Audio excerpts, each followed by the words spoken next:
దేవునికి స్తోత్రం. హల్లెలూయా. ఈ రాత్రి కాల సమయంలో ఒక మాటను మనం జ్ఞాపకం చేసుకుందాం. గడిచిన దినాన మనం ఒక మాటను మనము చదువుకున్నాం. అదే పత్రికలో దానిని మనం కంటిన్యూషన్ చేద్దాం. చక్కని విషయాలు నేర్చుకున్నాం నిన్నటి దినాన. ఆ విషయాలు నా యొక్క హృదయానికి ఎంతో నచ్చాయి. నిజంగా దేవుడు నాతో కూడా మాట్లాడాడు. గడిచిన రాత్రి వాక్యాన్ని విన్న తర్వాత, వాక్యాన్ని ధ్యానించి మనము పరిశుద్ధాత్మ దేవుడు మనతో మాట్లాడిన తర్వాత నిజంగా రాత్రి వెళ్తే నాకు అసలు నిద్ర పట్టట్లేదు. అదే ఆ వాక్యము పదే గుర్తొస్తుంది. ఆ వాక్యాన్ని మరలా బైబిల్ తెరిచి దాదాపు 12 గంటల దాకా చదివాను. వాక్యం చదువుతూ ఉన్నాను. వాక్యం 12 గంటల దాకా చదివి ఈ రోజుకి దేవుడు ఒక మంచి వర్తమానాన్ని గడిచిన రాత్రే నాకు అందించాడు. మరొకసారి ఈ యొక్క విషయాలను జ్ఞాపకం చేసుకుందామని ఆలోచన చేసినప్పుడు దేవుడు మరలా అదే విషయంలో నుండి మాట్లాడడానికి మరొక కొన్ని విషయాలను తెలియపరిచాడు. కాబట్టి చూడండి, ఎఫెసీయులకు రాసిన పత్రిక, అపోస్తుడైన పౌలు ఎఫెసీయులకు రాసిన పత్రిక మొదటి అధ్యాయము 6వ వచనములో 3వ లైన్ మనం చదువుకున్నాం నిన్నటి దినాన. 3వ లైన్లో నేను చదువుతున్నాను, వినండి జాగ్రత్తగా. మనలను ముందుగా తన కోసము నిర్ణయించుకొని మనము తన ఎదుట పరిశుద్ధులమును నిర్దోషులమునై ఉండవలెనని జగత్పునాది వేయబడక మునిపే ప్రేమ చేత ఆయన క్రీస్తులో మనలను ఏర్పరచుకొనెను. దేవునికి స్తోత్రం. ప్రార్థన చేసుకుందాం. చిన్న ప్రార్థన. సర్వోన్నతుడా, సర్వాధికారి, నమ్మదగిన దేవా, నీకు వందనాలు. మరొకసారి ప్రభు నీ వాక్యం వైపు మేము చూస్తూ ఉండగా ఈ సాయంకాల సమయాన, ఈ సంధ్య వేళ ప్రభు కొన్ని మాటలు మీరు నాతో, నీ పిల్లలతో మీరు మాట్లాడండి. ముఖ్యంగా కుటుంబంతో మీరు మాట్లాడండి. నిన్నటి దినాన మా అందరితో మీరు మాట్లాడారు. మా హృదయాలు కదిలించబడ్డాయి.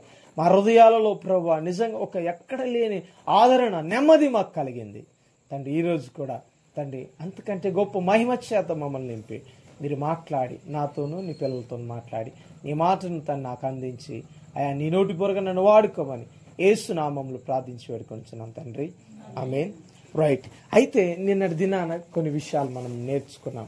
ఏంటి ఆ విషయాలంటే, మొట్టమొదటిగా మనము 2 విషయాలే మనం నేర్చుకున్నాం కదండి.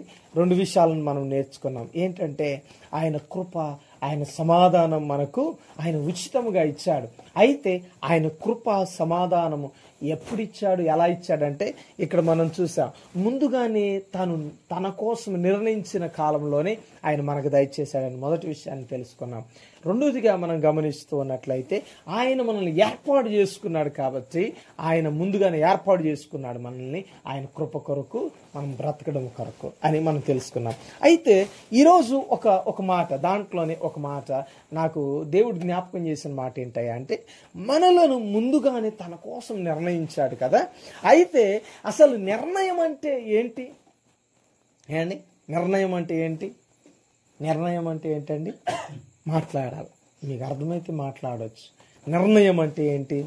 ఇక్కడ ఇంగ్లీష్లోను గ్రీక్లో నేను చూసినప్పుడు ప్రియమైన దేవుని బిడ్డలారా, ఇది ఒక వ్యత్యాసమైన అర్థం వచ్చింది. ఇది నిర్ణయం అంటే ఏమంటానంటే తీర్మానం అని, కానీ లేకపోతే ఇంకేదన్నా అర్థం. నిర్ణయం అంటే ఇక దాన్ని ఫిక్స్ అయిపోయిన దాన్ని కదండి, ఇలాగ మనం మాట్లాడుతున్నాం.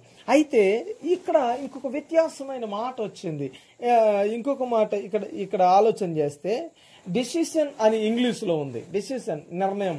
ఇదొక డిసిషన్ తీసుకున్నాడు దేవుడు, ఇదొక డిసిషన్ తీసుకున్నాడు. అయితే ఈ గ్రీక్లో అలాగ లేదు. ఇది ఏమని ఉందంటే ఇదొక పని అని ఉంది. దేవునికి స్తోత్రం. గ్రీక్లో ఏమని ఉందండి? ఇది ఒక పని అని ఉంది. దాని అర్థం గ్రీక్లో ఆ పదం మీకు చెప్పిన అర్థం కాదులే కానీ దాని అర్థాన్ని చెప్తున్నాను నేను. ఆ పదాన్ని చెప్పట్లేదు కానీ దాని అర్థాన్ని చెప్తున్నాను. ఏమని మాట్లాడుతున్నాడంటే, నిర్ణయము అనేది ఒక పని అని మాట్లాడుతున్నాడు. ఇంకా మనము ముందుకు ఆలోచన చేస్తే ప్రణాళిక అని అంటాడు. దేవునికి స్తోత్రం. ఏమన్నాడు? ప్రణాళిక. చూడండి ప్రియమైన దేవుని బిడ్డలారా, దేవుని నిర్ణయం మన జీవితంలో జరుగుతుంది. ఆయన నిర్ణయించి ఉన్నాడు. ఇంకొక మాట, నిర్ణయం అనేది ఒక పని అంటున్నాడు, ఒక ప్రణాళిక అంటున్నాడు. అందుకనే దేవుని నిర్ణయము ఏమిటి మన జీవితంలో అండి? దేవుని నిర్ణయం ఏంటి? దేవుని పని ఏంటి? దేవునికి స్తోత్రం. నిర్ణయించి ఉన్నాడని నిన్నటి దినాన్ని మనం మాట్లాడాం. అయితే ఆ నిర్ణయం ఏంటి మన జీవితంలో ఆ ఆలోచన చేస్తే, నిర్ణయం ఏంటి అని ఆలోచన చేస్తే మరి పని అనేది ఇక్కడ వస్తుంది డెఫినేషన్. కాబట్టి ఆ పనిలో దేవుడు మనల్ని ఉంచాలని, లేక మన కొరకు దేవుడు ఒక పనిని, ఒక ప్రణాళికను కొనసాగించాలని దేవుని ఒక ఉద్దేశం. దేవునికి స్తోత్రం. అర్థమవుతుందా నా మాట? ఆయన ఒక పని చేయాలని మన మీద ఒక నిర్ణయాన్ని ఉంచాడు. దేవునికి స్తోత్రం. మన మీద నిర్ణయించి ఉన్నాడు, ఒక ప్రణాళిక వేసి ఉన్నాడు మన పక్షాన. ఈరోజు మన జీవితాల్లో చూడండి ప్రియమైన దేవుని బిడ్డలారా, కలుగుతున్న ప్రతి పరిస్థితిని బట్టి మనం ఏమనుకుంటామంటే, ఇదిగో నిన్నటి దినంలో ఒక మాట మాట్లాడుకున్నాం, పాపమును బట్టి వచ్చింది అని ఆలోచన చేసినప్పుడు, కాదు పాపం వల్లనే కాదు, కానీ ఇది దేవుని మహిమ కొరకు కూడా జరుగుతుందని మనం ఆలోచన చేశాం కదండి. వాక్యము అదే మనకి క్లారిటీ ఇచ్చింది. అయితే దేవుడు మన పక్షాన ఒక పని చేయడానికే నిర్ణయించున్నాడంట. దేవునికి స్తోత్రం. అనారోగ్యం కలగడము కూడా ఒక పనిని చేయడానికే ఏమన్నా దేవుడు ఒక నిర్ణయాన్ని తీసుకున్నాడేమో. అనారోగ్యం మన జీవితంలో రావడానికి కూడా ఆయన ఒక ప్రణాళిక ఏమైనా ఉందేమో. అర్థమవుతుందా? అందుకనే కొన్నిసార్లు దీర్ఘకాలిక వ్యాధుల నుండి మనం బయటపడాలని ఎన్నో సంవత్సరాలుగా ప్రయత్నాలు చేస్తూ ఉంటాం, ఎన్నో సంవత్సరాలుగా ప్రార్థన చేస్తూ ఉండవచ్చు. అయితే దాని కొరకు ఆయన అంటున్నాడు ఏంటో తెలుసా? ఏదో ఒక ప్రణాళిక నీ అట్లా జరిగించాలని. చూడండి ఆ ప్రణాళిక ఏంటి, ఆ నిర్ణయం ఏంటి ఒకసారి మనం ఆలోచన చేస్తే వాక్యములు కొన్ని మాటలు మనం జ్ఞాపకం చేసుకుందాం. మనల్ని దేవుడు దర్శించడానికి ఈ మాట ద్వారా. చూడండి రోమీయులకు రాసిన పత్రిక 8వ అధ్యాయము, రోమీయులకు రాసిన పత్రిక 8వ అధ్యాయం. మన నిర్ణయం, ఆయన నిర్ణయం అంటే ఆయన ప్రణాళిక ఏంటి మన పక్షాన లేక మన జీవితంలో. చూడండి కలిగిన పరిస్థితులను బట్టి, కలిగిన శ్రమను బట్టి, కలిగిన అనారోగ్యాన్ని బట్టి దేవుడు ఏ రీతిగా మన మీద ప్రణాళిక వేసి ఉన్నాడు అనేది ఆలోచన చేస్తే చూడండి 8వ అధ్యాయము, రోమీయులకు రాసిన పత్రిక 8వ అధ్యాయం 28వ వచనాన్ని ఒకసారి చదువుకుందాం.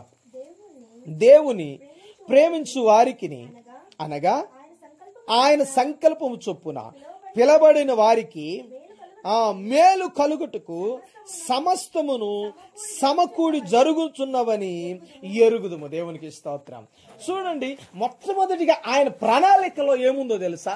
దేవుని ప్రేమించు వారందరికంట ఇదిగో ఏమంటున్నాడంటే, ఆయన సంకల్పము చొప్పున పిలబడిన వారికి మేలు కలుగునట్లు సమస్తము సమకూడి జరుగుతున్నవి. హల్లెలూయా. ఏంటి మేలే జరగాలి అన్నది కాదు, ఆయన అన్నాడు సమస్తము సమకూడి జరుగుతాయంట. మేలు కీడు కూడా కలిసి మన జీవితంలో వస్తూ ఉంటాయి. ఇదిగో కొన్నిసార్లు మనం ఆలోచన చేస్తే, కొన్నిసార్లు మనం జీవితంలో మేలే పొందాలని ఆలోచన చేస్తాం కదండి. ఎక్కువ మనం ఆలోచన చేస్తాం మేలు కలిగితేనే సంతోషంగా ఉంటాం. కీడు కలిగినప్పుడు, లేకపోతే ఇదిగో మన జీవితంలో కలిగే శ్రమలను బట్టి, కలిగే ఆ వేదనలను బట్టి, కలిగే శోధనలను బట్టి ప్రియమైన దేవుని బిడ్డలారా కొన్నిసార్లు దేవుడు విడిచిపెట్టాడేమో అనుకుంటాం. దేవుని ఆలోచన ఇదిగో ఇది కాదేమో అని ఆలోచన చేస్తుంటాం కదా. కానీ ఒకసారి ఆలోచన చేయాలి, నువ్వు ఎలాంటి బలహీనతలో ఉన్నా, ఎలాంటి శ్రమలో నువ్వు కొట్టుమెట్లాడుతున్నా, ఇంకొక మాట నువ్వు శోకంలో మునిగిపోయి ఉన్నా, దేవుని ప్రణాళిక ఏదో దాగుంది. అందుకనే ఏమన్నా తెలుసా? పిలవబడిన వారికి తన సంకల్పము చొప్పున సమకూడి జరగడానికి సమస్తాన్ని ఆయన ఏం చేశాడు తెలుసా? ప్రణాళికలో వేసి ఉన్నాడు, ఆయన పనిలో వేసి ఉన్నాడు. కాబట్టి ఏమంటుందో తెలుసా? ఆ పనిలో ఏముందో తెలుసా? ఒకప్పుడు మేలు జరగవచ్చు, ఒకప్పుడు ఇదిగో శ్రమ కలగవచ్చు. అలాంటప్పుడు నువ్వు ఎలాగుండదో తెలుసా? ఒక మాట, దేవుని చేత పిలువబడిన వారికి ఇదిగో సమస్తము సమకూడి జరుగుతాయి. దేవునికి స్తోత్రం. ఈరోజు ఇదిగో ఈ కీడు వచ్చిందేమో, ఈరోజు ఈ బలహీనత వచ్చిందేమో, ఈరోజు ఈ యొక్క నింద వచ్చిందేమో, ఈరోజు ఈ అవమానం కలిగిందేమో. అయితే రానున్న దినాల్లో అధికమైన మేలు దేవుడు నా జీవితంలో దాచిపెట్టి ఉన్నాడనేది మాత్రం మనము గుర్తుపెట్టుకోవాలా. హల్లెలూయా. అది అది మన ఆలోచన ప్రకారం రాదు, ఆయన ప్రణాళిక చొప్పున వస్తుంది. దేవునికి స్తోత్రం. కొన్నిసార్లు ఇలాగ ప్రార్థన పెట్టించిన వెంటనే రాకపోవచ్చు, కానీ ఆయన ప్రణాళిక ఏదుందో దాని ప్రకారం జరగవచ్చు. మనం ఎన్నో సంవత్సరాలుగా మనం ప్రయాసపడుతూ మొరపెడుతూ కన్నీరు కారుస్తూ ఉండవచ్చు, కానీ అప్పుడు రాకపోవచ్చు. కానీ దేవుడు సమయానుకూలంగా దానిని ఇవ్వవచ్చు. దేవునికి స్తోత్రం. అది ఆయన ప్రణాళిక కదండి. గడిచిన దినాల్లో, ఆ గడిచిన సంవత్సరంలో 7 రోజులు ప్రార్థన పెట్టించారు. అంతేనా? 7 రోజులేనా? 7 రోజులు ప్రార్థించాం. ఈసారి 3 రోజులు ప్రార్థించాం. పోయినసారి ఒకవేళ తొందరగా రావచ్చు, ఈసారి లేటుగా రావచ్చు. పోయినసారి లేటుగా వచ్చి ఉండవచ్చు, ఈసారి త్వరగా రావచ్చేమో. అంతేనా? ఆమేన్. కాబట్టి మన జీవితంలో ప్రేమైన దేవుని బిడ్డలారా, ఆయన ప్రణాళిక ఏదైతే ఉందో, ఎందుకంటే ఆయన డిసిషన్ అది, ఆయన నిర్ణయం అది, ఆయన ప్రణాళిక, ఆయన పని ఆ రీతిగా చేయాలని ఆయన ఏం చేశాడు తెలుసా? మన జీవితంలో రాసి ఉంచాడు. దేవునికి స్తోత్రం. అందుకని బైబిల్ గ్రంథం తెలియపరుస్తుంది ఏంటో తెలుసా? ఇదిగో ఏమని మాట్లాడుతున్నాడంటే, దేవుని ప్రేమించు వారందరికీ. ఎవరికంట? ఏంటండి, అందరు బాగున్నారు, నమ్ముకొన్న వారే పచ్చగా ఉన్నారు, నమ్ముకొన్న వారే ఆరోగ్యంగా ఉన్నారు, నమ్ముకొన్న వారే సుఖంగా ఉన్నారు, నమ్ముకొన్న వారే ఎలాగున్నారు? నెమ్మదిగా ఉన్నారు. నమ్ముకొన్న వారు ఎలాగున్నారు? ఏ బాధ లేదు వారికి, ఏ నింద లేదు, ఏ అవమానం లేదు. కానీ మనకెందుకండి ఇన్ని అంటే, ఇదిగో ఒక మాట అన్నాడు, ఇదిగో ఆయనను ప్రేమించు వారందరికీ సమస్తము సమకూడి జరుగుతాయి. హల్లెలూయా. దేవునికి స్తోత్రం. కాబట్టి ప్రియమైన దేవుని బిడ్డలారా, ఆయన నిర్ణయం అంటే ఏంటో తెలుసా? ఆయన పని, ఆయనకు మనతో పని ఉంది. అందుకని మనల్ని ఏం చేశాడు తెలుసా? ఆయన నిర్ణయించుకున్నాడు, మన మీద ఆయన ఒక ప్రణాళిక వేస్తున్నాడు. అందుకని మనం ఎన్నుకున్నారు, అందుకని ఆయన పిలుచుకున్నాడంట. అంటున్నాడు కదా, ఏమని తెలుసా? ఇదిగో ఏమని మాట్లాడుతున్నాడు తెలుసా? ఒక మాట, ఆయన సంకల్పము చొప్పున పిలవబడిన వారికి అంటున్నాడు. దేవునికి స్తోత్రం. 1 ప్రేమించిన వారికి అంటున్నాడు, 2 పిలవబడిన వారికి. ఎలాగ పిలవబడిన? సంకల్పము చొప్పునే, నిర్ణయము చొప్పునే, ప్రణాళిక ప్రకారంగా పిలవబడిన వారికి అంట. ప్రియమైన దేవుని బిడ్డలారా, ఇవన్నీ సమకూడి జరుగుతాయి ఈరోజు. అందుకనే చూడండి, మరి ముందుకు వెళ్తున్నట్లయితే ఇరిమియా గ్రంథకర్త మరొక మాట మనతో మాట్లాడుతూ ఉన్నాడు. ఇక్కడ అంటూ ఉన్నాడు, సమస్తము సమకూడి జరుగుతాయి సంకల్పము చొప్పున, నిర్ణయం ప్రకారంగా అంటున్నాడు. ఇరిమియా ప్రవక్త ఏమని మాట్లాడుతున్నాడు చూద్దాం. 29వ అధ్యాయము చూడండి. 29వ అధ్యాయము 11వ వచనాన్ని చదువుకుందాం. నేను మిమ్మల్ని గూర్చి ఉద్దేశించిన సంగతులు. చూడండి ఏమంటున్నాడు? నేను మిమ్మును గూర్చి ఉద్దేశించిన సంగతులను నెరవేర్చుదునా, నేనెరుగుదును. రాబో కాలమందు మీకు నిరీక్షణ కలుగునట్లు అది సమాధానకరమైన ఉద్దేశములే కాని హానికరమైనవి కావు. దేవునికి స్తోత్రం. ఏమంటారు? ఇదే దేవుని యొక్క మాట. ఆయన ఉద్దేశము తెలియపరుస్తున్నాడు, ఆయన నిర్ణయం ఏంటో తెలియపరుస్తున్నాడు, ఆయన ప్రణాళిక ఏంటో తెలియపరుస్తున్నాడు. ఏమంటే తెలుసా? ఆ ప్రణాళిక ఏంటంట, మొదటిగా పిలవబడిన వారికి కీడైనను, మేలైనను, శ్రమైనను, అవమానమైనను, నిందైనను ఏది వచ్చినా సరే ఆయన పిలవబడిన వారికి అది నిర్ణయించున్నాడు. అది ప్రణాళిక. రెండోదిగా అంటున్నాడు ఏమని తెలుసా? ఇక్కడ అంటున్నాడు, ఉద్దేశించిన, నేను మిమ్మును గూర్చి ఉద్దేశించిన సంగతులను నేనెరుగుదును. రాబోవు కాలమందు మీకు నిరీక్షణ కలుగునట్లు. దేవునికి స్తోత్రం. ఈ మాటను కుటుంబం వారు అండర్లైన్ చేసుకోవాలి. బాధలో ఉన్నవారు, నెమ్మది లేని పరిస్థితిలో ఉన్నవారు అండర్లైన్ చేసుకోవాలి. ఈ మాట ఏంటో తెలుసా? ఇదిగో రాబోవు కాలమందు మీకు ఏం రావాలని? అది నిరీక్షణ కావాలని. ఏమండి, ఎదురు చూస్తారా? ఎదురు చూడరా వీళ్ళు? అది ఆయన అసలు ఆయన ప్రణాళిక ఏంటి? వీళ్ళకి ఎంత ఉందో టెస్టింగ్, అది ఆయన ప్రణాళిక. అందుకని ఇందాక ఒక మాట చెప్పాను, ముందే రావచ్చు, వెనక రావచ్చు, కానీ ఆయన ప్రణాళిక మాత్రం జరిగింది. That's all. వేరే ఇంకా ఏం ఉద్దేశాలు లేవు ఆయనకి. అందుకనే ఇంకా అంటున్నాడు ఏమని తెలుసా, అవి నిరీక్షణ కలుగునట్లుగా అవి సమాధానమైన ఉద్దేశములే కాని హానికరమైనవి కావు. చూడండి, శ్రమ వచ్చినప్పుడు చాలా మంది ఏమంటారు తెలుసా, ఓ అమ్మ ఇది నన్ను తినేసేదాకా పోదు, నేను నాశనం అయ్యేదాకా ఇది పోయేటట్లేదు, నేను చచ్చేదాకా పోయేటట్లేదు అంటారు కదా. కానీ దేవుని ఉద్దేశం అది కాదు, దేవుని ప్రణాళిక అది కాదు, దేవుని నిర్ణయం అది కాదు. ఏంటో తెలుసా, ఆయన అంటూ ఉన్నాడు, ఇది సమాధానకరమైనదే కానీ ఇదిగో నీకు హాని చేసేది కాదు, నీకు నెమ్మది ఇచ్చేదే కానీ ఇది హాని కలిగించేది కాదు. అందుకని ఏమన్నాడంటే, ఇదిగో నిన్నటి దినాన ఒక మాట మాట్లాడుకున్నాం. ఏమని మాట్లాడుకున్నామంటే, కృపయు సమాధానము ఆయన ఉచితముగా మనకి ఇచ్చాడు. ఇంకొక మాట మాట్లాడుకున్నాం, ఏ హరాప లేదు మనకి కదా, యోగ్యత లేదు. ఒకవేళ టెస్ట్ పెట్టి మనకి ఇద్దాం అనుకుంటే ఎవరం కూడా పాస్ అవ్వం కదా. పలానా మాట తీరు అబ్బాయి మంచిగా లేదండి, పలానా నడవడిక అబ్బాయి మంచిగా లేదండి, పోనీ ఎదుటి వాడికి సాయం చేసే గుణం అబ్బాయి లేదండి. మరి స్వార్థంలో ఎలాగున్నాడంటే నెంబర్ 1లో ఉన్నాడు, నాకే కావాలి. ఏమండి, దేవుడు ఒకవేళ ఇలా ఎగ్జామ్ పెట్టినప్పుడు మనం రాస్తే దేంట్లో కూడా మనకు మార్కులే రావు. అది అప్పుడు అర్హత, దాంట్లో పాస్ అయినోడికే అర్హత. మరేవాడు పాస్ అవుతాడు? అందుకే రోమిలకు రాస్తాడు, రోమపత్రికలు అంటాడు, ఏ భేదం లేదు, అందరూ పాపం చేసి దారి తప్పిపోయి ఉన్నారు. మరి ఇంకెవరు ఉన్నారు? యేసుక్రీస్తు ఒక్కడే ఉన్నారు. దేవునికి స్తోత్రం. అందుకనే ఏమన్నాడు తెలుసా, అది మీకు అర్హత లేకపోయినా వచ్చింది. అందుకనే ఏమన్నాడు తెలుసా, ఇది సమాధానకరమైనదే కానీ హానికరమైనది కాదు. హల్లెలూయా. ఎంత గొప్ప దేవుడు అండి. మనల్ని నిజంగా మన ఆత్మీయ జీవితాల్లో పరిశీలన చేస్తున్నట్లయితే, ఆత్మీయ జీవితాల్లో ఆలోచన చేస్తున్నట్లయితే నిజంగా ఆయన సమాధానకరమైన నిర్ణయాలు మన జీవితంలో ఉన్నాయి. ఆ సమాధానం ఏదైతే మనం పొందుకోవాలని ఆశపడుతున్నామో సమాధానాన్ని ఇవ్వడానికి ఆయన ప్రణాళిక వేసి ఉన్నాడంట. దేవునికి స్తోత్రం. కానీ ఒక్క మాట జాగ్రత్తగా వినాలి, నిరీక్షణ కలుగునట్లు. అర్థమైందా? ఇంకొక మాట, ఆయన నిర్ణయించిన సమయాన. దేవునికి స్తోత్రం. ఏంటండి ప్రార్థన పెట్టించుకున్నారు కానీ మీ నాన్న లేవలేదని దావీదు గారిని అడగడానికి లేదు అండి. దేవుని కార్యం జరగాలన్నది ఆయన ఉద్దేశము.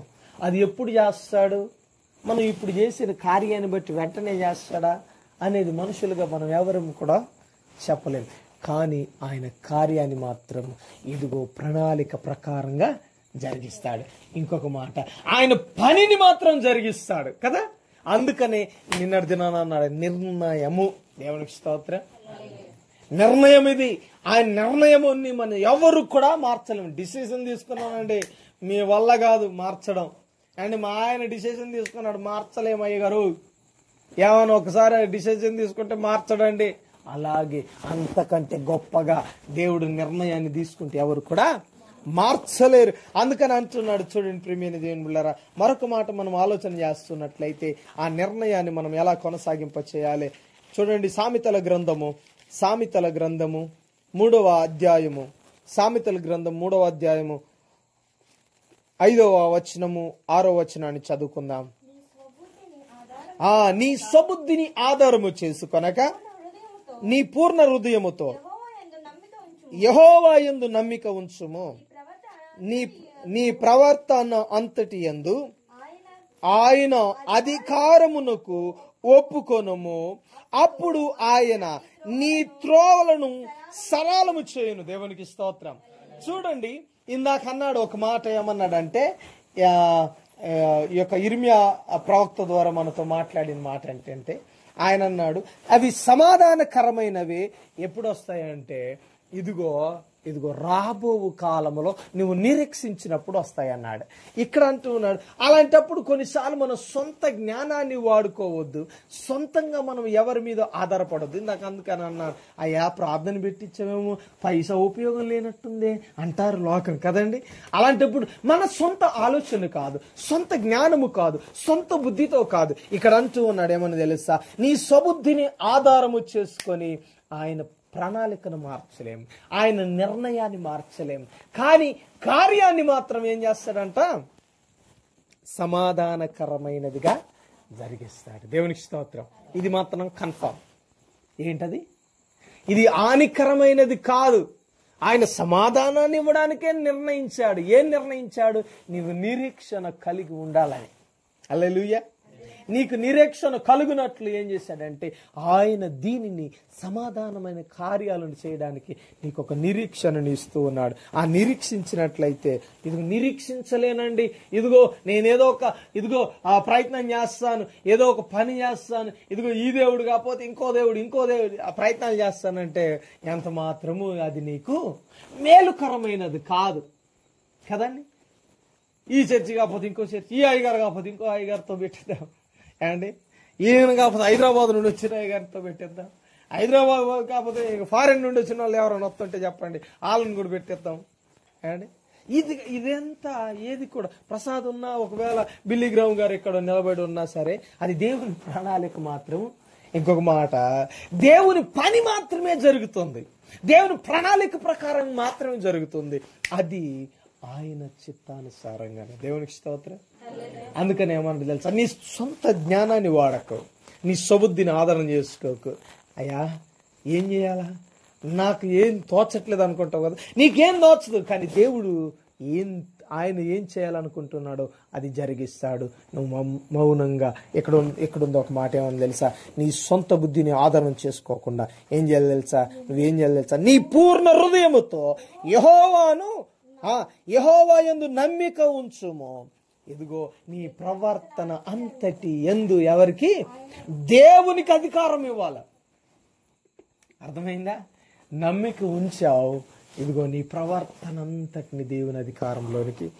అయ్యా నువ్వేం చేస్తావో దాని కొరకు ఎదురు చూస్తున్నానని ఆయన వైపు కనిపెట్టాలంట. దేవునికి స్తోత్రం.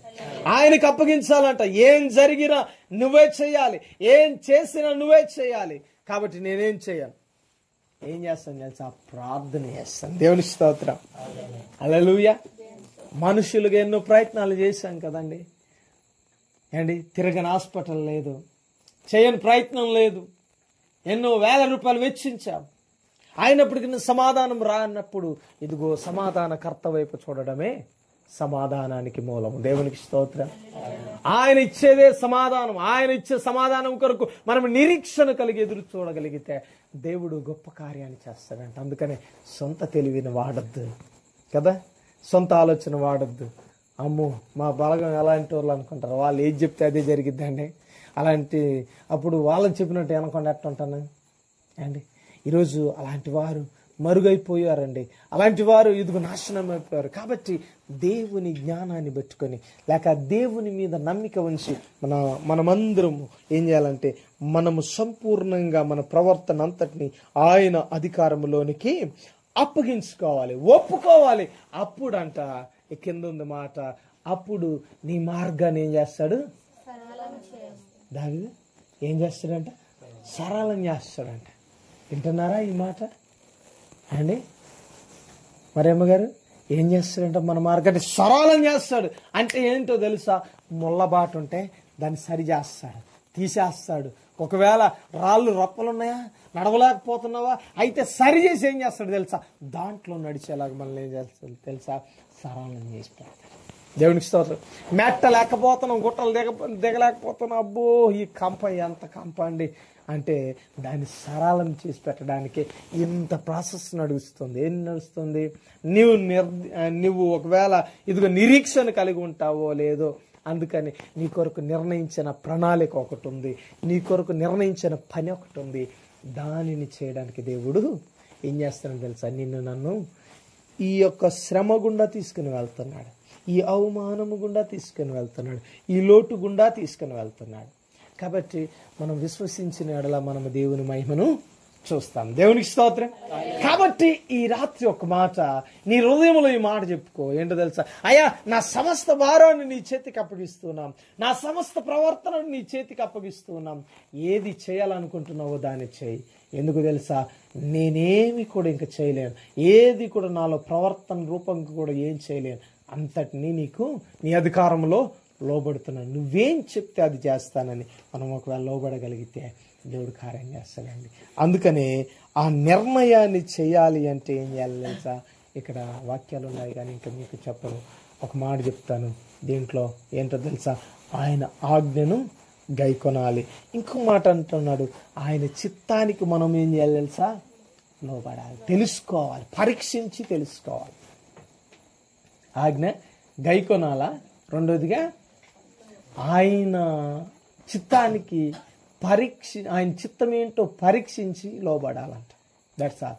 అది చేయగలిగితే ఆయన నిర్ణయాన్ని, ఆయన ప్రణాళికను మనం నెరవేర్చిన వారం అవుతాం. అంతే కదా? ఇప్పుడు ఇందాక లోబడమన్నాడు, లోబడిన వెంటనే ఏం చేస్తాం? ఆయన ఏం చెప్తాడో అది చేస్తాం. అంతేనా? సేవకునికి లోబడిన సముద్రుడు ఏం చేస్తాడంటాయా? నీ వెంట వస్తాను, నువ్వు ఎక్కడికి తీసుకెళ్ళి వస్తాను, నువ్వేం చెప్తే అది చేస్తానంటాడు. అంతేనా? నువ్వు ఒకవేళ ఇంకో కారులో నుండి ఏమైనా తీసుకురంటావా? ఒకవేళ బైక్లో నుండి ఏమైనా తీసుకురమ్మంటావా? ఒకవేళ ఇది బస్సులో నుండి ఏమైనా దింపమంటావా? లేకపోతే ఇదిగో వాక్యం జరిగేటప్పుడు ఇదిగో నీకేమైనా వాటర్ బాటిల్ అందించమంటావా? ఏం చేస్తే అది చేస్తున్నాయా? నువ్వు ఏం చెప్తే అది చేస్తానని లోబడతాడు కదా. ఈరోజు ఒక యజమానుడికి దాసుడు ఎలాగ లోబడతాడో ఈ రాత్రి మనము దేవుని చిత్తానికి అలా లోబడాలంట. దేవునికి స్తోత్రం. ఇంకొక మాట అన్నాడు, పరీక్షించి. అన్ని దేవుని చెప్తాం అనుకో. ఏమండి, పెళ్లి చూపులు అయిపోయాయి, ఇక పెళ్లి చేసుకునేదే ఉంది. అప్పుడు అంటుండంట దేవుని చెప్తాం అని. దేవుని చెప్తాం అంటే నిన్ను చేసుకోవటం లేకపోతే చేసుకొని అంటుండంట. ఇప్పుడు పెళ్లి చూపులు అయిపోయి కార్డులు కూడా పనిచేసిన తర్వాత దేవుని చెప్తాం అయితే నిన్ను చేసుకుంటా, లేకపోతే మనసులో ఎన్ని ఆలోచనలు ఉన్నాయో ఈడికి మరి. ఏమంటున్నాడు? దేవుని చెప్తాం అయితే నిన్ను చేసుకుంటా, లేకపోతే అంటే ఈడు ఎస్కేప్ అవ్వడానికి ప్లాన్ చేస్తుండే. అంటే అప్పుడు కాదు దేవుని చెప్తాం. ఒకవేళ ఒక అమ్మాయిని చూసి పెళ్లి చేసుకోరా అంటారు కదా, నేను ప్రార్థన చేసి దేవుని చిత్తం ఏంటో చెప్తానయ్యా, అప్పుడు వెళ్ళే పిల్లని మాట్లాడని అనాలా. అంతేనా? అంతేగాని పెళ్లి కార్డులు కూడా వచ్చిన తర్వాత ప్రార్థన చేయాలి దేవుని చిత్తం అంటే దేవుని చిత్తం అంటే దేవుని మీద నేను తెస్తావా కదా. కాబట్టి అది ఏ కార్యమైనా సరే మనం పరిపూర్ణంగా దేవునికి మనల్ని మనం అప్పగించుకోవాలి. మొదటి నుండి మన స్థితి ఎలాంటిదైనా సరే అప్పుడు నుండి. ఒకవేళ చివరి దశలో ఉన్నావా, ఇంకా ఆశలు లేవండి, ఇక మొత్తం పోయింది, ఉన్నదంతా ఊడ్చుకుపోయింది, ఇంకేం లేదు ఇక. అండి, నిన్నటి దినంలో ఒక మాట మాట్లాడుకున్నాం. 12 సంవత్సరాల నుండి రక్తస్రావం కలిగిన స్త్రీ ఏం చేసిందంటే, అయ్యా యేసు ప్రభు బాగా చేస్తున్నాడు అంటే ఏమన్నదంటే, ఎందుకు ఉన్న వాళ్ళకి అందరికి నేనే డాక్టర్లకు అందరికీ ఉన్నదంతా ఊడిచిపెట్టాను, ఇంకా ఈయనేం అడుగుతాడు, ఎందుకు వచ్చిన బాధ, నాకు ఆయన గురించి చెప్పొద్దు అన్నదా. ఇలాగే నిరీక్షణ కలిగి వింటూ ఆయన కార్యాలను విన్నప్పుడు ఆశ్చర్యపోయి మరలా ఇదిగో ఆమె నిరీక్షణ ఏంటో తెలిసి యేసుప్రభు వస్తే ఆయనను దర్శించాలి. ఆయన వెళ్ళి దర్శించింది, గొప్ప కార్యాన్ని పొందుకుంది. ఈరోజు మన జీవితాల్లో కూడా నిజంగా అన్ని పోగొట్టుకున్నాం, చివరిలో ఉన్నాం. ఇదిగో మన జీవితాల్లో ఆశలేమీ మిగిలిలేవు, అయినప్పటికీ దేవుడిని నిలబెడతాడు. దేవునికి స్తోత్రం.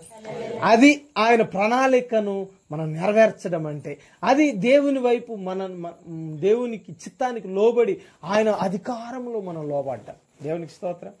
కాబట్టి ఈ యొక్క రాత్రికాల సమయంలో ఈ మాటను బట్టి మనం దేవునికి సమర్పించుకుందాం. ఈ కుటుంబం కూడా ఆయన మాటకు లోబడి ఆయన చెప్పింది చేయడానికి, ఆయనకు మనల్ని మనం అప్పగించడానికి సమస్తాన్ని కోల్పోయాం.